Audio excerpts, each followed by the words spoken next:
Thank you. Hi, everybody. We have an audience. This is, it makes it real up here. We have an audience. So congratulations on the book.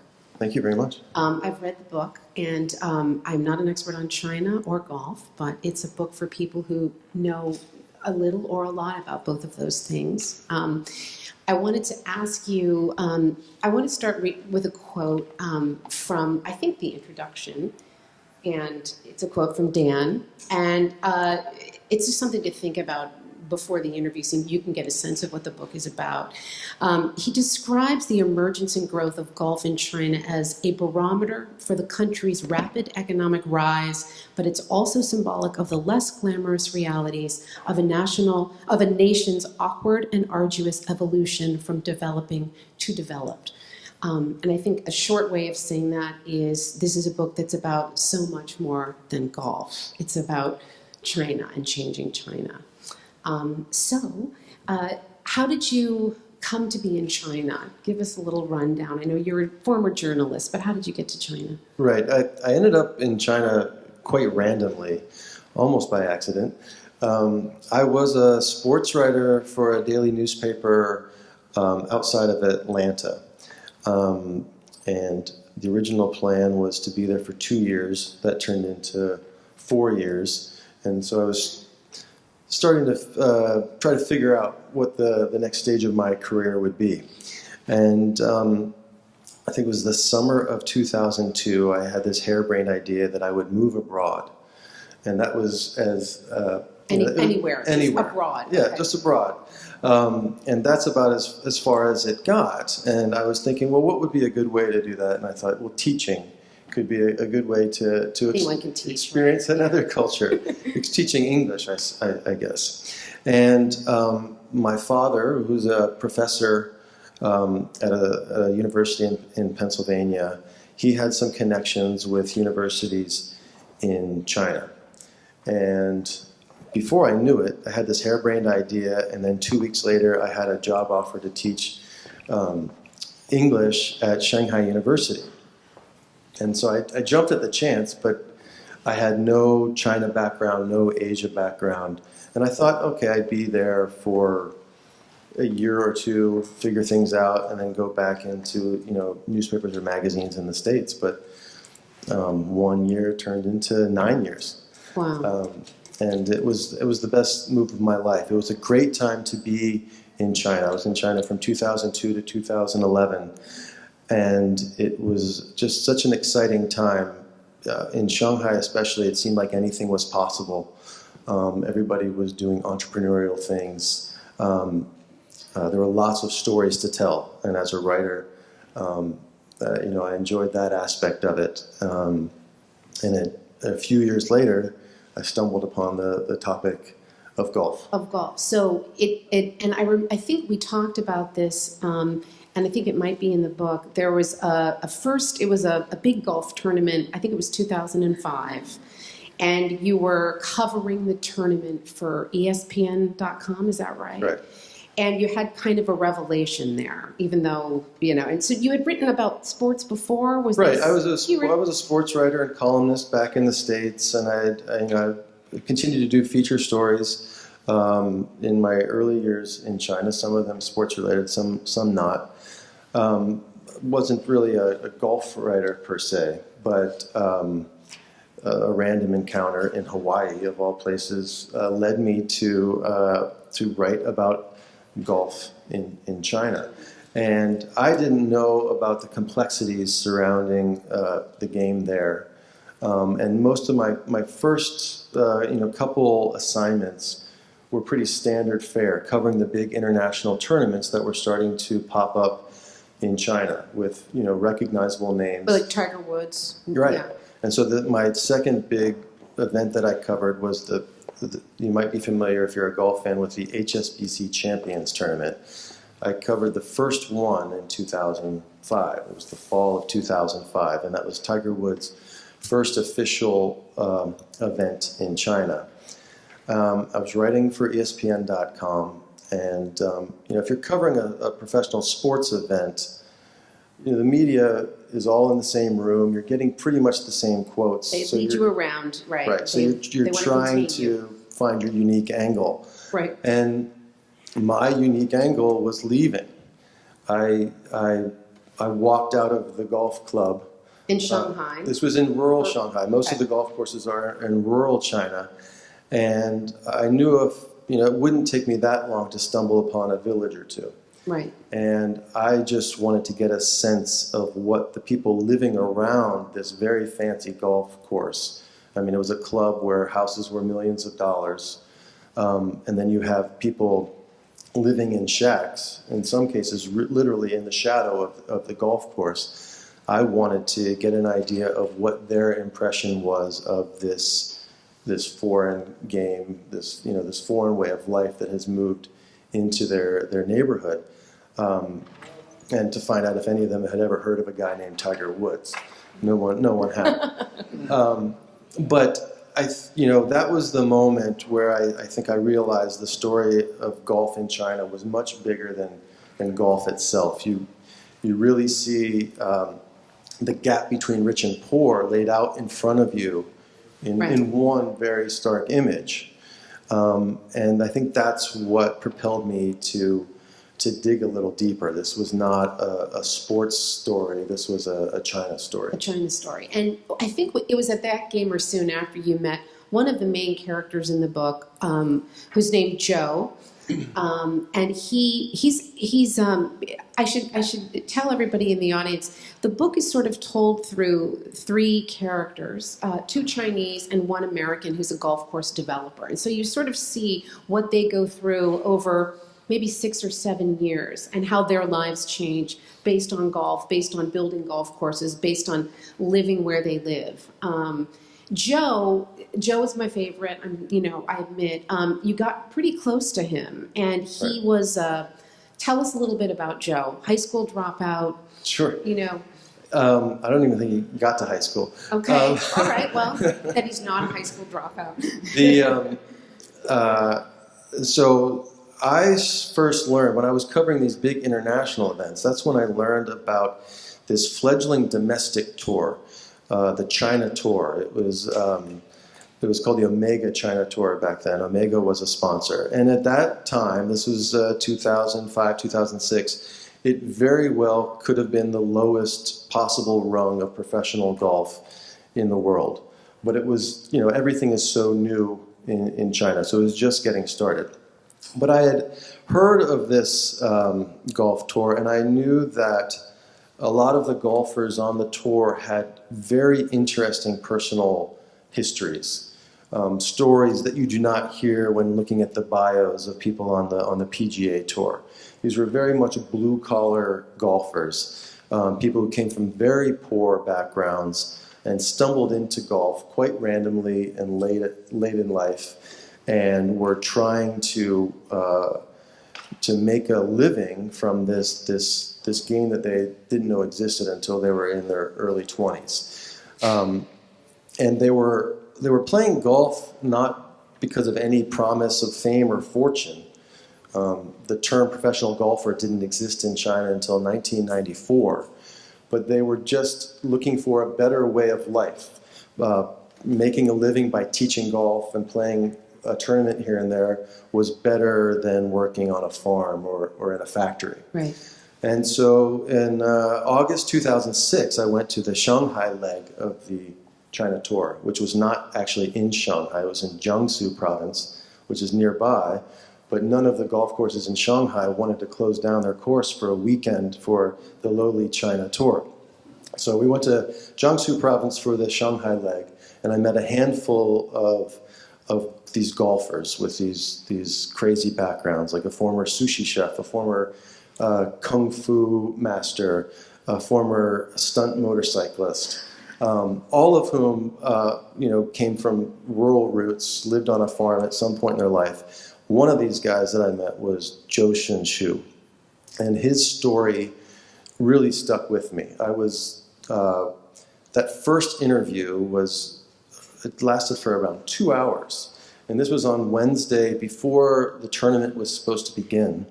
And I kept asking him, are you sure that you don't have somewhere else to be. Shouldn't you be on the driving range? Shouldn't you be practicing? Meditate, anything. Right. Yeah. Right. And he was like, no, I'm happy to answer your questions. Nobody's ever asked me these questions before. He really wanted to tell his story.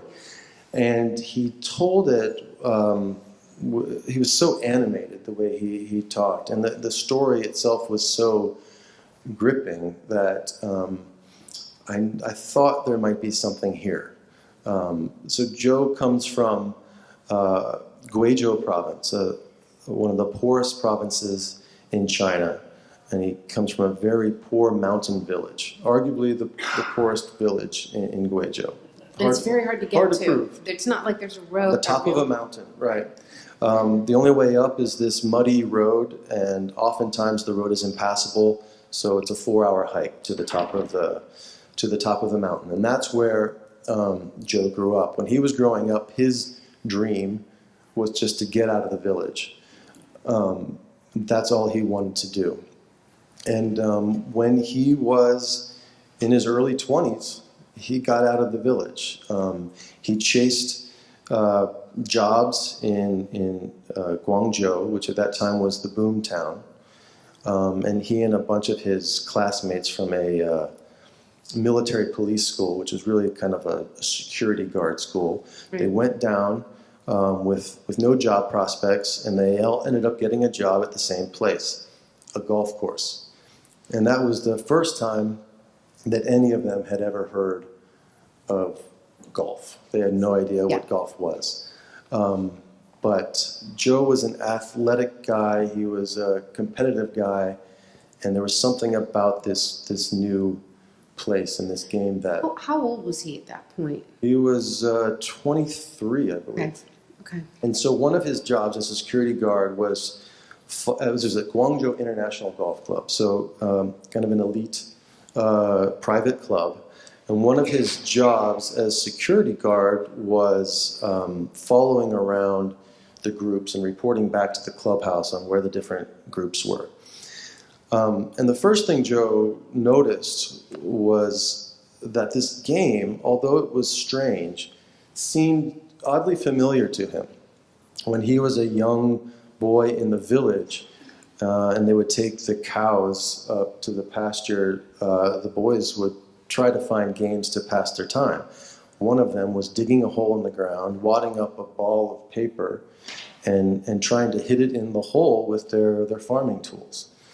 They didn't call it golf because no one knew what golf was, but that was something that looked familiar to him. But he followed these groups of players around and started studying them, and he desperately wanted to play, but it was forbidden for him to play because he was a lowly security guard.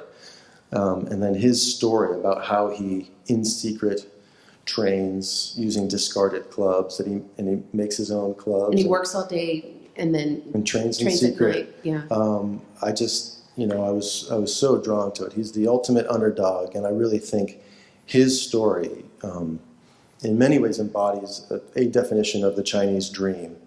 And I wanted to tell his story, and I thought, okay, this is maybe something that could be at the heart of a book about China. Right, and in the end, he does become a pro, right? Yeah. He realizes that dream. It's not maybe exactly what he thought it would look like or feel like when he gets there, but. Well, I don't know if he actually knew what to expect. Right. He was just happy that he had entered into this new world. But the competitive nature in him, he wanted to be among the best. He wanted to win in China. Yeah. So he practiced in secret. He would take the ball out to the green and roll it on the green under the moonlight just to see how it would roll.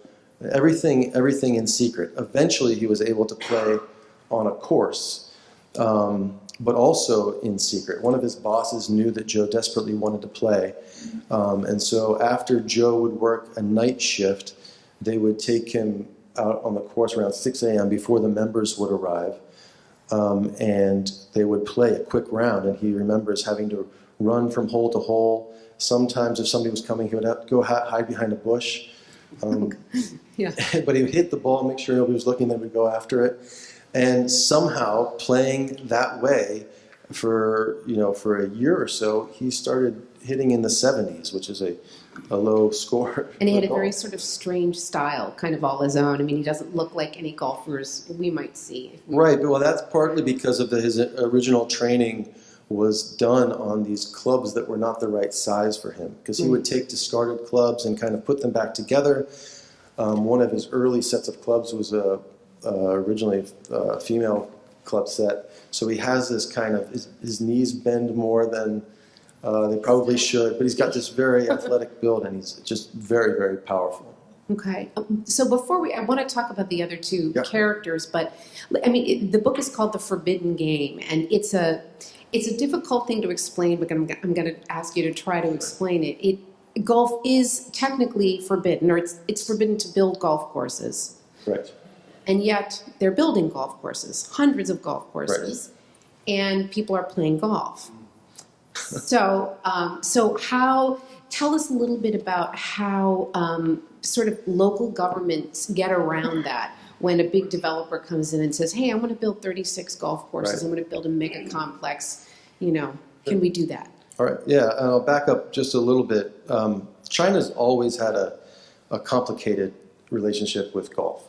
Golf courses did exist in China before the communists came to power, especially in cities like Shanghai, where there was a large foreign population. After 1949, Mao denounced the game as a sport for millionaires, one of the many bourgeois activities that was in effect banned. Right. And a lot of the existing courses were dug up and repurposed. There's an old, well-known course called Hongqiao Golf Club that is now the site of the Shanghai Zoo. And the clubhouse is still used as part of the zoo buildings. It wasn't until China started opening up that golf reemerged. So the first golf course opened in modern China in 1984, designed by Arnold Palmer in southern China, Guangdong province, which is near where Joe's security guard job was. It was really the birthplace of golf in China. And after 1984, it grew, but grew very slowly. Maybe a dozen or so courses were opened up in that decade, the first decade. But in 2004, China issued its most recent and most significant moratorium on golf course construction, citing the blind construction of golf courses, saying that it used farmland and that it was part of an out-of-control real estate market. And those are very valid concerns. But what Beijing did was, in effect, just turn their backs. They ban it and then turn their backs. And it started to grow, out of control because it was so unregulated. So from 2004, when the construction of golf courses got banned, there were 176 golf courses officially in China in 2004. And now there's anywhere between 600 to 1,000 golf courses, all technically illegal. But flourishing. but flourishing. I mean, in China, everything's kind of in a gray area. Beijing may have its rules and regulations, but it's up to the local governments to maybe interpret them in their own way or just ignore them altogether. So they would talk, sometimes golf wouldn't even be discussed, even though everybody knew it was a golf course. They'd say, we're building a green space, or we're going to build a... Rule number one when building a golf course in China is don't call it a golf course. It's a green space. It's ecological Leisure. Restoration. It's all sorts of euphemisms for golf. And so... in the rest of the world, over the past decade, golf has been on the decline. And China was the only place in the midst of a golf course boom, and yet it was the place where these courses were technically illegal. But the local governments, they often wanted these golf courses in their backyards. for a variety of reasons. They thought it attracted business, a well-heeled clientele. The biggest reason is because the local governments are the ones who own the land, and they profit mightily from the land deals in these golf developments, and line their pockets with a lot of the proceeds that come from the land deals. Right. Right, and you have, another character, Wang Li Bo. Am I pronouncing that correctly? I mean, tell us a little bit about him, because he was really sort of living in the shadow of one of these mega complexes in Hainan, and he was an entrepreneurial guy before then. So, right. So Wang Li Bo was a lychee farmer in Hainan province, which is the island province in southern China, sometimes referred to as the Hawaii of China. And his life, for the first few decades, was, things move pretty slowly in Hainan. Things don't change very fast. His family made money from farming lychees. Right. He eventually bought a three-wheel truck and started taxiing people to and from a market in Haikou, which is the capital city of Hainan. Life was chugging along with very little change. Then in 2007, Wang and the rest of the villagers at a meeting under the phoenix tree in the village learned that a big development was moving in next door. They didn't realize how big at the time, but it was a golf course, or golf complex, really. The original plans for this golf complex were to have 36 golf courses. Courses, yeah. 36 golf courses in the same complex, occupying an area of land 1.5 times the size of Manhattan, roughly about the same size as Hong Kong Island. It's almost unimaginable, but it didn't end up being quite that big. Didn't end up being that big, yeah. But Wang's village, they were, poor villagers dealing with a very powerful developer and a local government who wanted this development to come, and they had, little choice in the matter. Some people were able to sell some of their land and get a nice for a villager paycheck, and then there were other people left on the outside looking in. And Wang's story really shows how not just golf development, golf represents just a sliver of the development that's happening in rural China, but just perhaps how adaptable villagers in rural China need to be in the face of the breakneck development that's happening there, and how quickly lives can change when a big development moves in next door. Sometimes for the better, and sometimes perhaps not so much. And you really see the village does go through some dramatic changes over the course of Wang's story. Right, and Wang ends up opening a convenience store very close to where there are, 1,000, 2,000 workers building this massive complex. So he does pretty well for himself. He works a lot. It's a hard life, but he sort of saw the writing on the wall, I guess, and thought, I've got to make this work for me. Wang calls himself one of the lucky dogs because he happened to have a plot of land that was right on the outside of what they called the red line, and that was the line on the map that separated the village from the development. And he had a piece of land, a small triangular piece of land that he wasn't really doing anything with, that turned out to be right across from where they were building the workers' dormitories. And there were 8,000 to 10,000 people that were supposed to work at this golf complex. And leading up to that, there were all the workers who were building this course. And a light bulb went off in Wang's head. He's like, these people are going to need to buy stuff. They're going to need food.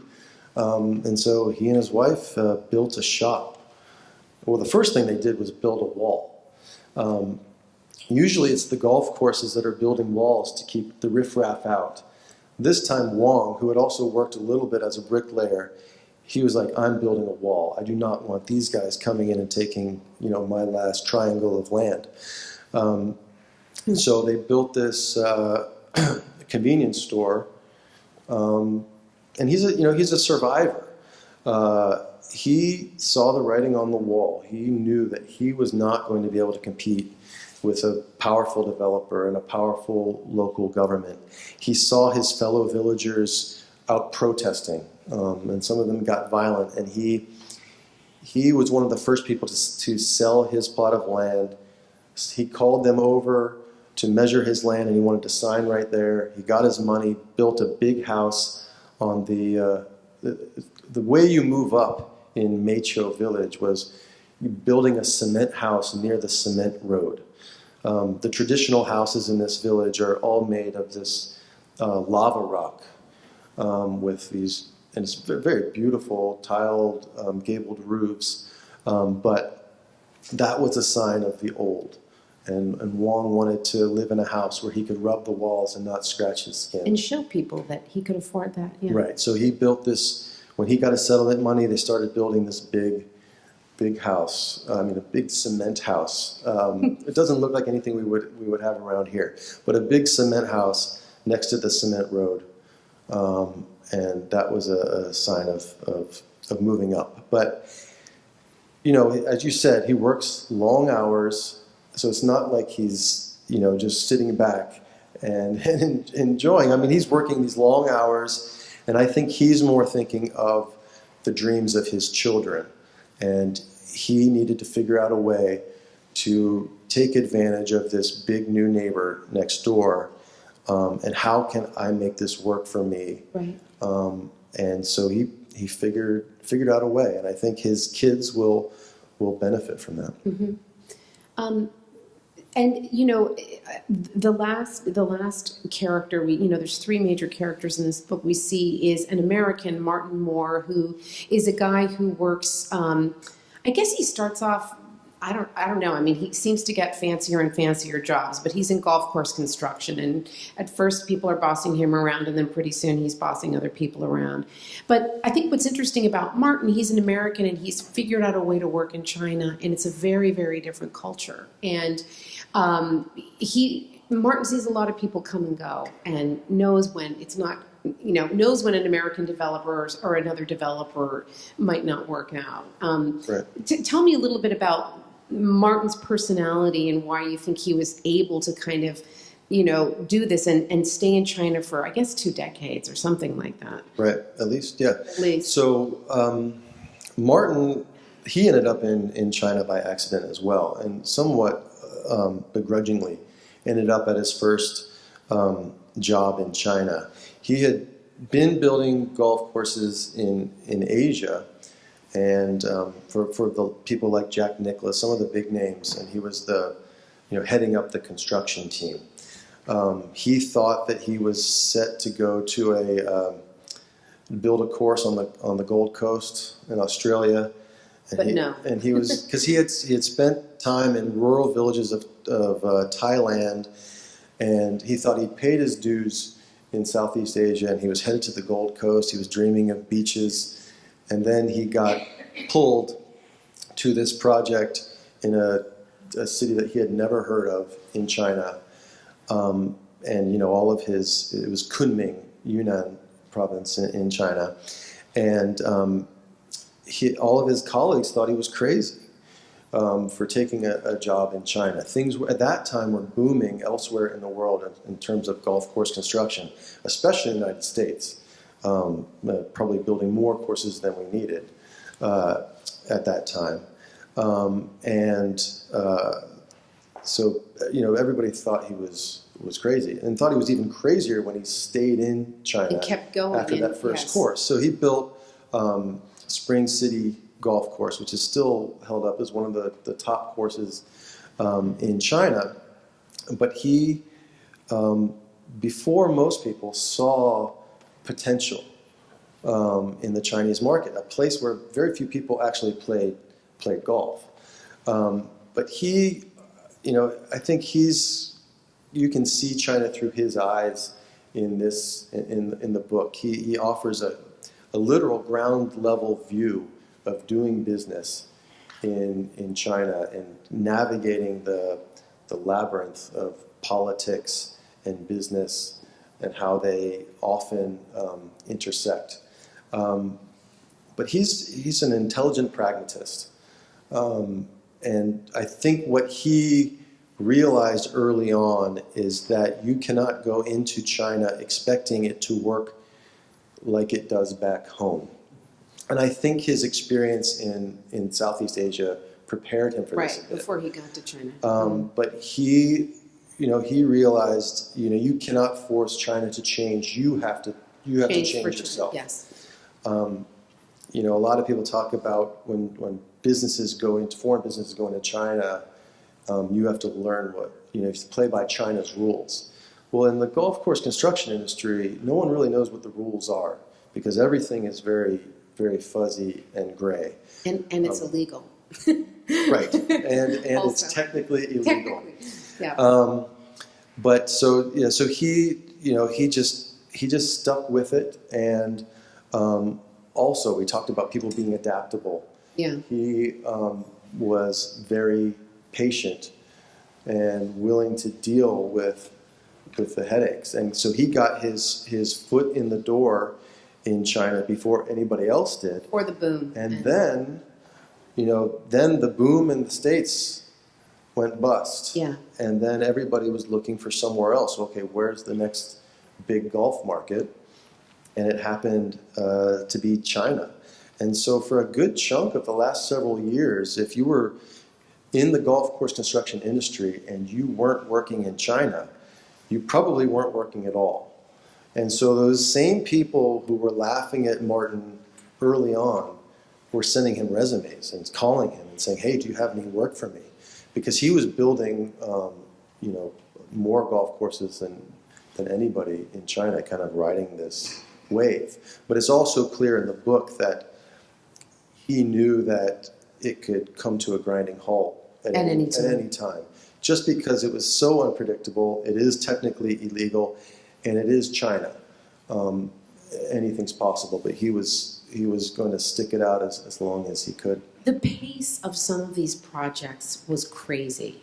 And what's the family's name? Is it the Chu family? Mm-hmm. Were very demanding, who Martin worked for, and wanted almost superhuman, Right. Give us some examples of how quickly they wanted this whole This thing is to happen. Mission Hills. That's the name of the company. And some of the early courses that Martin built were part of the Mission Hills empire. And actually, Mission Hills owns the complex of courses that was next to Wang's village. Right. That's called Mission Hills Haikou. Originally 36 courses. Now they've stopped at only 10, which is still bigger than anything Right. we have in the States. But they have another.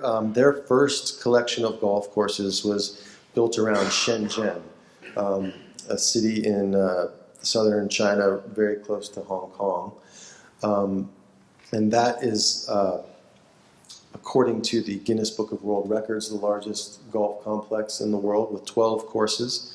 There's actually a bigger one in northeast China that very few talk about, and just doesn't have as good of a PR team as Mission Hills. Have you seen it? I mean, I've not been there, but it's actually there. Oh, it's there, and it's now the official training grounds for the Chinese national team. Wow. But so Martin was involved in a quite historic project with the Mission Hills Shenzhen. They had already had 5 courses. Martin was brought in to oversee the construction of the next 5. And this started in 2003, so right before the moratorium came into place.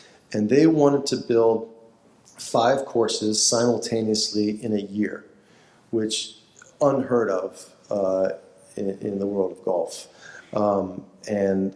But they were determined to make it happen. And Martin was a little confused. Why? Why are they pushing me so fast for this project? I mean, 5 courses in 2 years would also be a record why not give us the time to do it right? So they kept pushing him. He brought in a good portion of the golf course construction industry to build 5 courses simultaneously. They had thousands of local workers working around the clock to get this job done. The people who worked on it said you would see mountains disappear overnight. And so they ended up getting 5 courses built in, I think, 14 and a half months. With Martin felt pretty good about it. Nobody had done anything close to it. And then, right after they finished the last course, and they have this big ceremony, and Guinness World Records was there and everything. Almost the next day, the moratorium comes down. So that's suspicious. Yeah. Okay. So there's sounds suspicious. Lots of. To do business in China and be successful at it, you need some guanxi, some connections.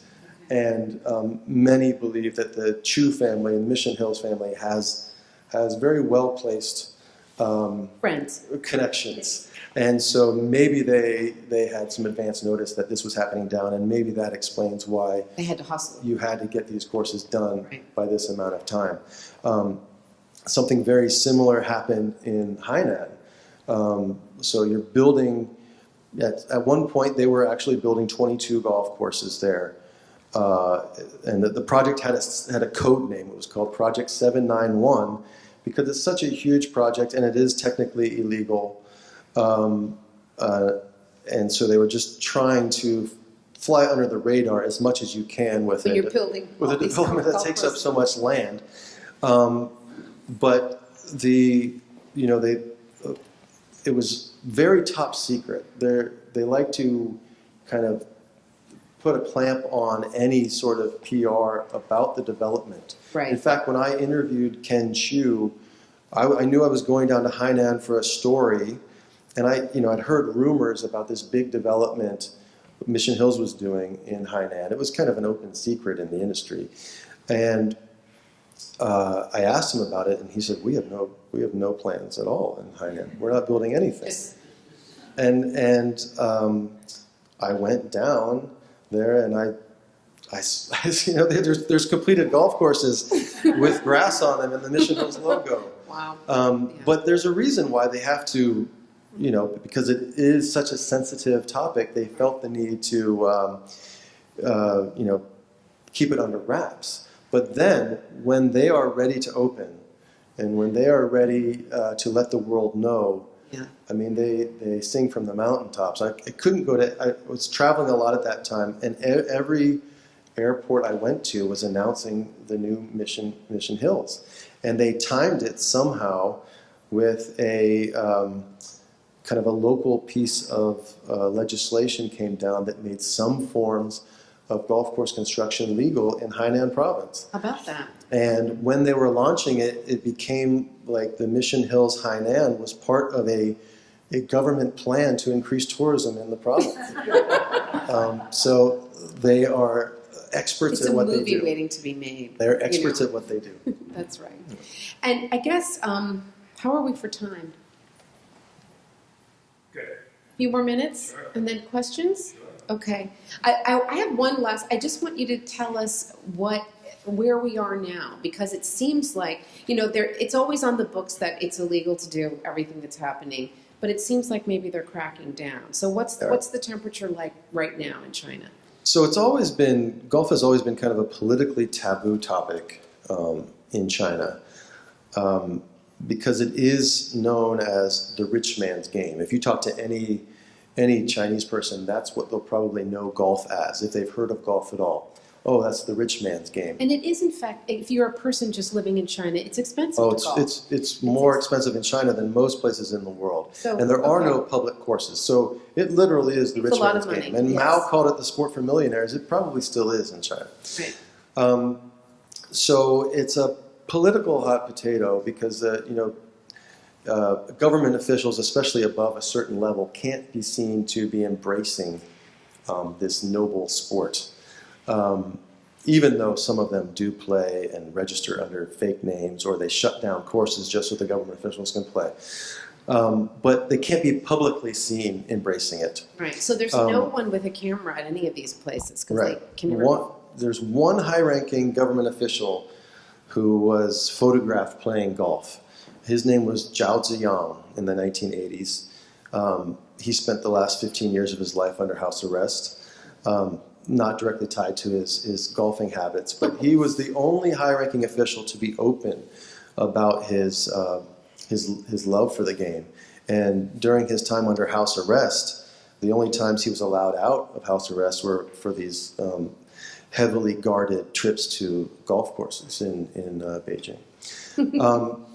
So it's become even more, recently it's become even more of a political hot potato in the light of the recent corruption crackdown that's been happening in China for more than a year now. And so what was once, you could say, it's banned and booming, it's really slowed down now, the golf course construction angle. Because, I mean, in the midst of a corruption crackdown, you can't really build these golf courses because the only way these golf courses were getting built was because of corruption. Right. I mean, how else are you building a technically illegal golf course?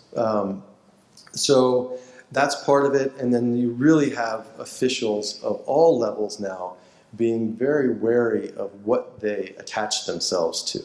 And to attach themselves to the game of golf, which they should have no way of affording. They should not be able to play a round of golf on most courses in China. They definitely shouldn't be able to afford a membership.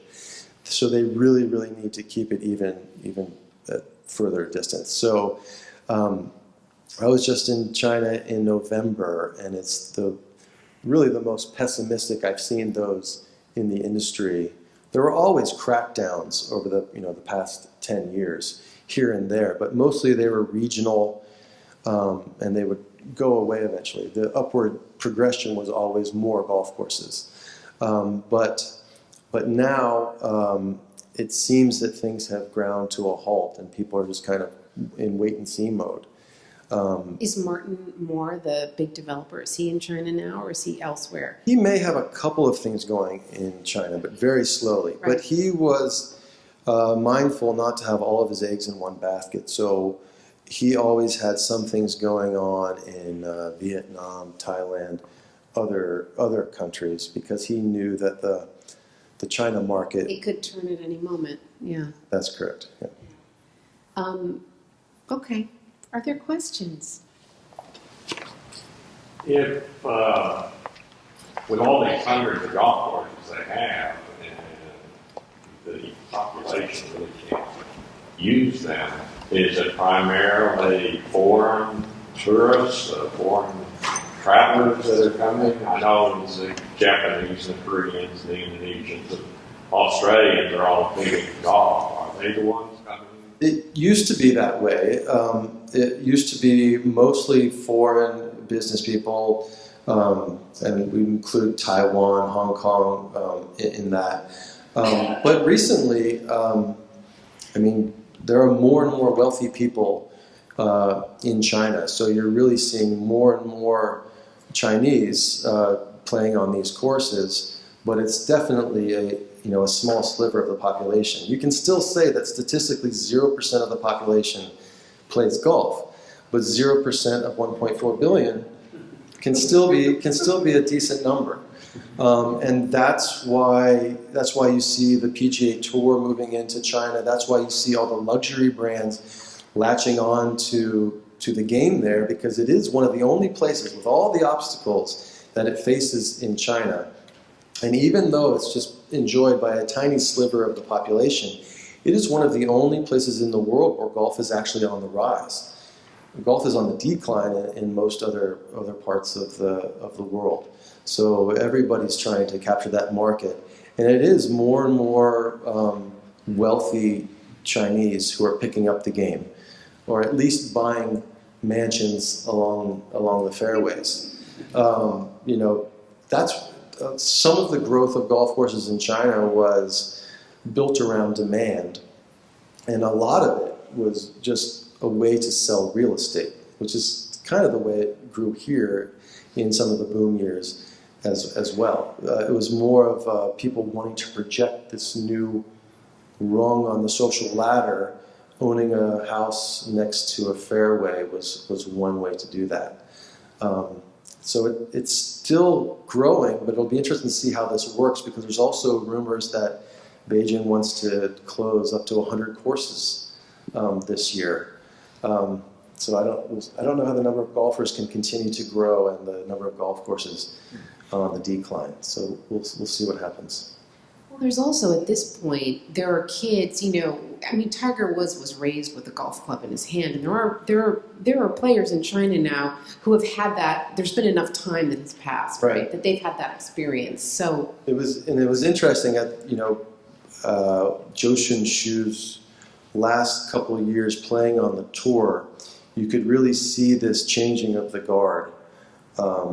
You would see the first generation of homegrown Chinese golfers, mostly from wealthy families, who could grow up playing the game from a young age, could afford coaching. Joe never had a coach.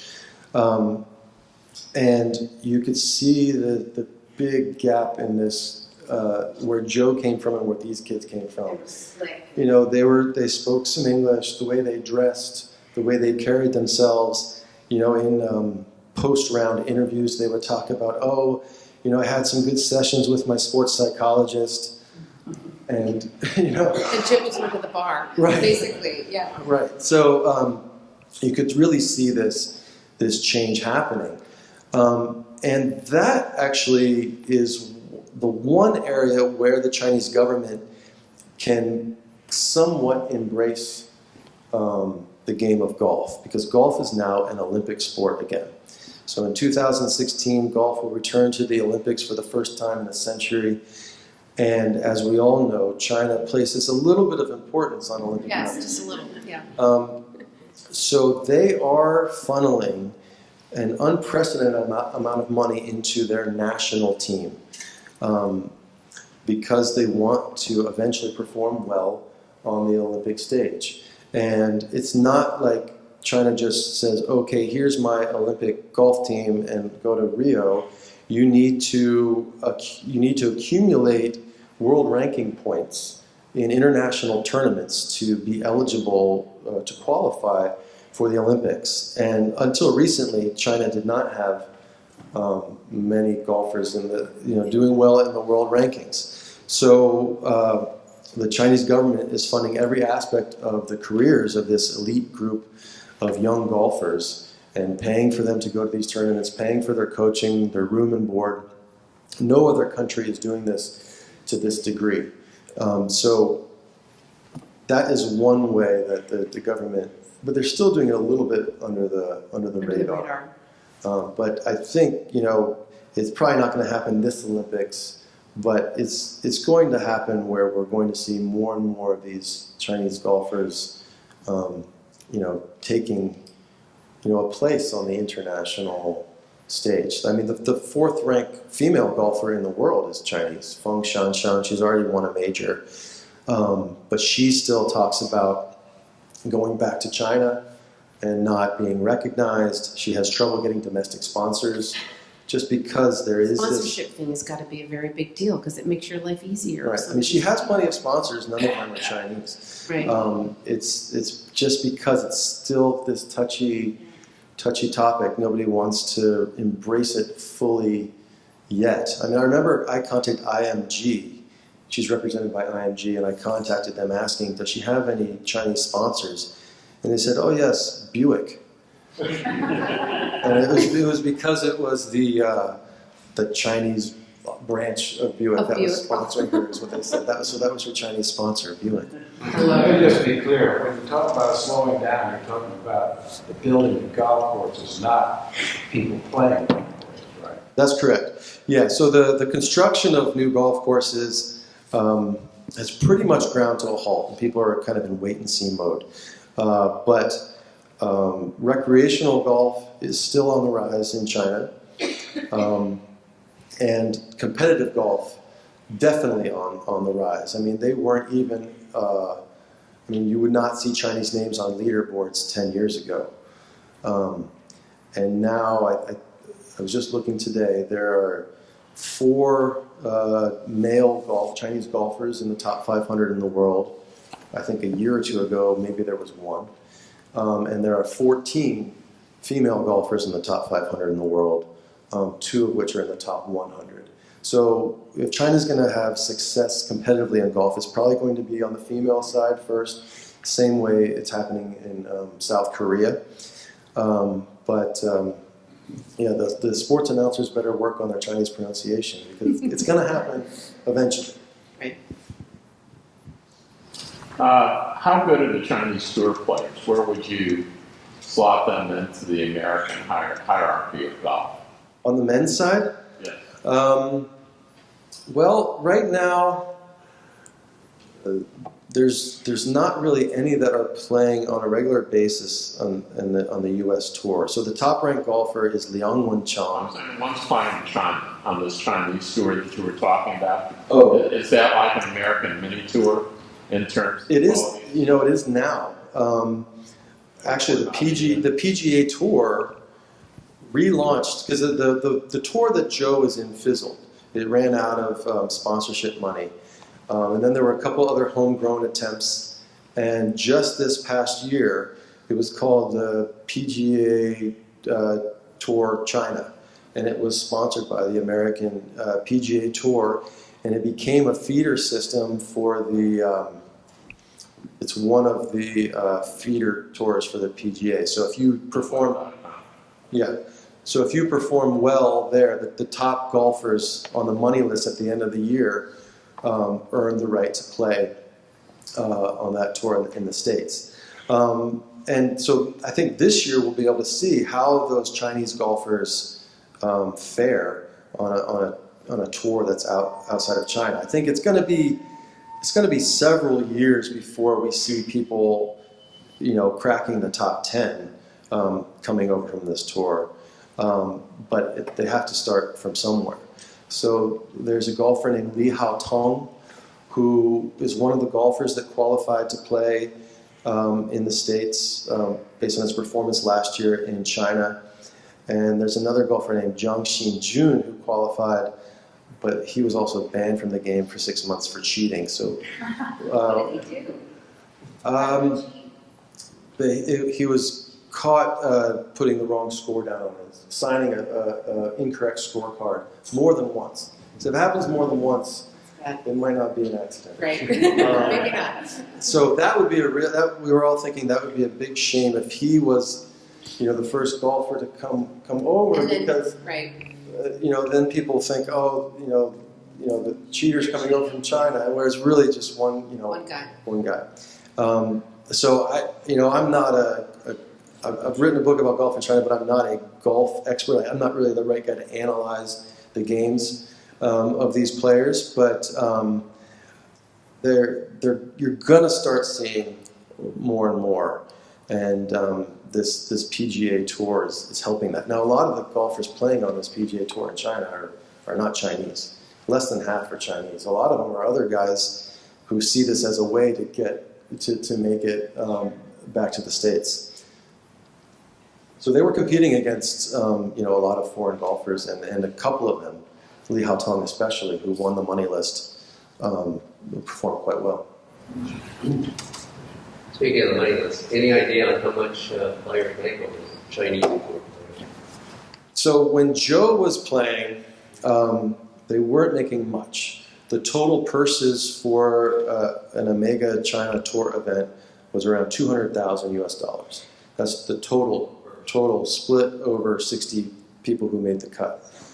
So if you weren't finishing in the top 10 on a regular basis, you definitely weren't making money just based on competition alone.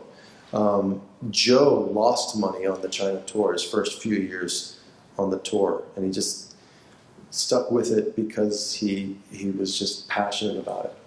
Most of the golfers have second jobs or third jobs. Some golfers make a lot of their money from gambling. going out with local businessmen and playing, betting for each hole. That was kind of the local businessman's way of paying a local golfer and supporting him. So Joe made his real living from teaching, and that's what he does now. He's still known as the top golfer in Chongqing, which is where he eventually settled. And so a lot of wealthy parents will seek him out trying to turn their son or daughter into the next Guan Tianlong or Feng Shanshan. So that's how he's actually, if we can say he's living some version of the Chinese dream. He didn't make his money from winning golf tournaments. It's from coaching. But he has a son, right? He has a son, and Joe just told me recently that his son is coming over to the States. Joe's one of Joe's dreams now. I said when he was living in the village, his dream was to get out of the village. Yeah. And you see, as Joe's station in life changes, his dreams start changing. More things start becoming possible and realistic. Some of them are material dreams. He wanted to buy a house. He did that. He wanted to own a car. He has a car now. He wants to send his son to the United States for school. I don't think that's what's happening now. I think they're kind of coming over with another one of Joe's students, a wealthy kid, and they're going to come and visit. But it'll be Joe's They'll probably first. Figure out a way to stay. Because he's good. I mean, We'll you see. never know, right? We'll see. He's figured out a way for everything else so far. He's the ultimate underdog, and if you look at where he came from, and I've been to that village a couple times, to where he is now. I think he owns 3 properties in Chongqing now. He's living some version of a dream. Yeah.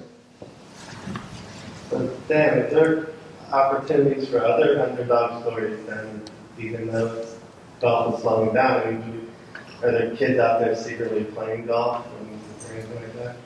I think, the window of opportunity for guys like Joe, if it's not already closed, it's closing, because you do have this younger generation of golfers coming up. And I would say that most of their stories are not going to be of the underdog variety. Most of them grew up wealthy, and most of them grew up with a golf coach. Most of them, their parents have the money to pay for them to travel to these tournaments. Even the golfers who are on the national team, to get the attention of the national team, they already had to be performing well in junior tournaments, and that meant they probably came from a wealthy background. So Joe was part of a very interesting and rich generation of golfers where there's just had these amazing stories, and that's not going to happen again in golf in China. In China, things change so fast. So that generation, it just lasted this less than a decade really. But from now on, I think the golf scene in China is going to be a bit more sterile. I mean, the tour when Joe was on it had soul. These guys would go out drinking, at night. They would smoke, they would curse, and I remember I would sometimes travel with assistants at these tournaments. And none of them knew anything about golf and hadn't really been around the game. And we were sitting around the table at a big gala dinner before one of the tournaments. And we were sitting with Joe and a bunch of other players. And the food was served, and they were eating, kind of shoveling in their rice. And my assistant turned to me and said, "They eat like farmers." And you're like, they are farmers. And that's the truth. They were farmers, just who happened to find golf at some point in their life. And so I think now it's those days are over. Actually, can I ask Coda? Yeah, sure. Along those lines, what about the equipment industry? I mean, is that obviously when rich people are buying equipment, is it the worldwide brand, or is there?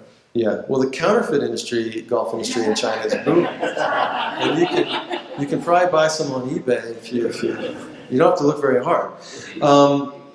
I would say that, and this could be, we talked about Feng Shanshan not being able to find domestic sponsors. No domestic brands have really tried to take over the golf market in a big way, and that's probably because the people who golf in China want to use the well-known foreign brands. So those are the brands that you see advertised, and those are the brands that you'll see the golfers on the tour using. So maybe someone will see a market there at some point, and there'll be this Chinese brand, as it's happened with other things that we have in our houses now. But to just take a little bit more time. Yeah, I know you chose to write your book from the perspective of these three people, but in the course of research or whatever, did you ever interview any party officials or national government officials, and if so, what were their viewpoints on construction golf courses in the game? Right. It's very difficult to get government officials to talk, especially talk on the record. I was able, in Hainan, things are a little bit more relaxed. So I talked to a couple government officials in Hainan, one of whom was involved in attracting business to his district. And, he's the one who's, he'll say, oh yeah, he would say, it's a resort. Some people pick up a stick and hit a ball. So what? And it's a resort. It's not a golf course. And he would just say it with a wink. And this is a guy who was tanned and who played golf on a regular basis. And so it was just kind of like, everybody would say it with a wink. It was just kind of the secret everybody was in on. Another man that I talked to who's in the book, he was the head of the tourism department for Hainan. And he felt comfortable talking about it because Hainan was a little bit different, and golf was part of tourism.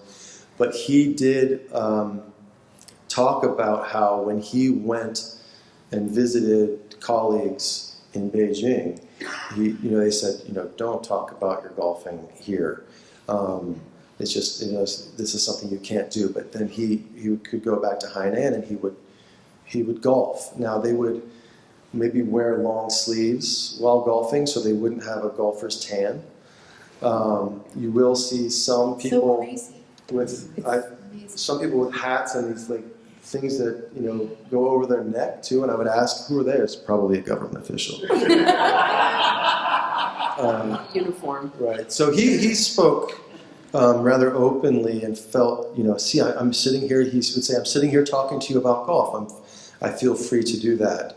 But that was because he was in this island province. If you went to the mainland, it wasn't the same story by any stretch.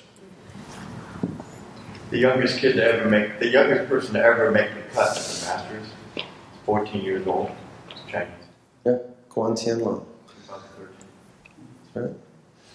Yeah, and he's also from southern China. Any other questions? Yeah, no question. So we're looking at potential closing of many golf courses of 100 years, say. Right. Are those due to economic pressure because they're not viable, or are there other pressures that would cause them to happen? It's mostly political pressure and just more attention and more focus on this 2004 moratorium, taking it more seriously now amidst this corruption crackdown. Now, whether they are making any money, that's another story.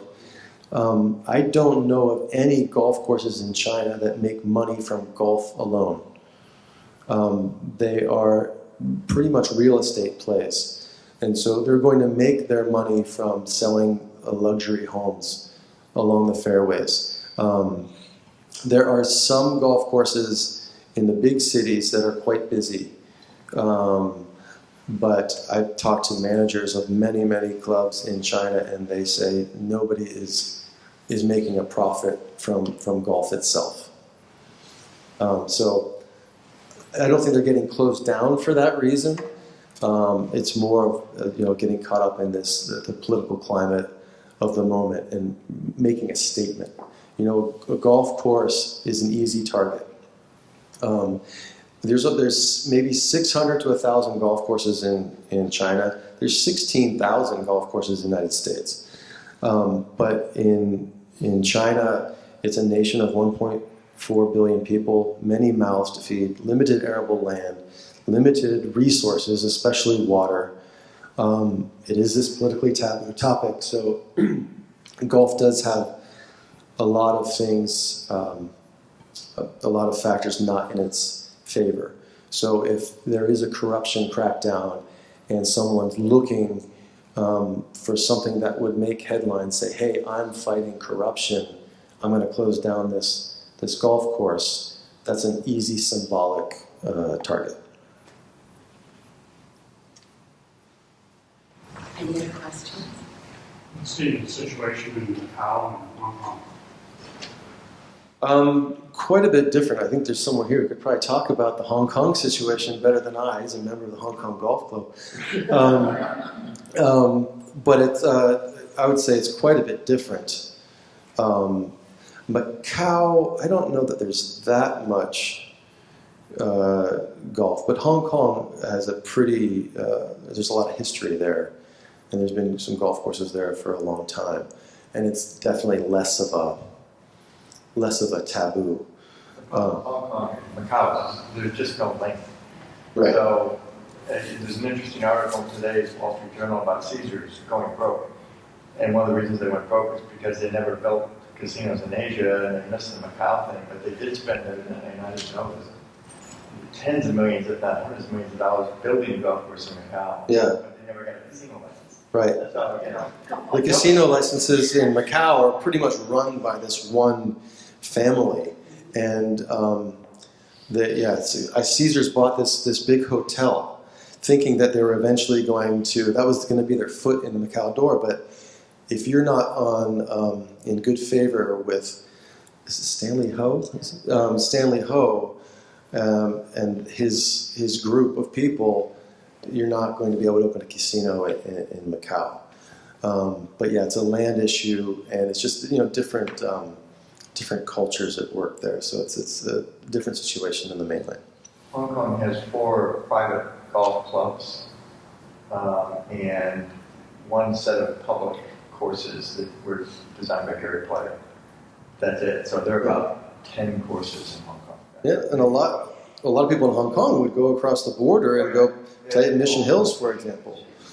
That's why Mission Hills is where it is, because they saw, okay, we're in mainland China, but we're also very, very close to Hong Kong, a pretty easy flight from Taiwan, pretty well situated there.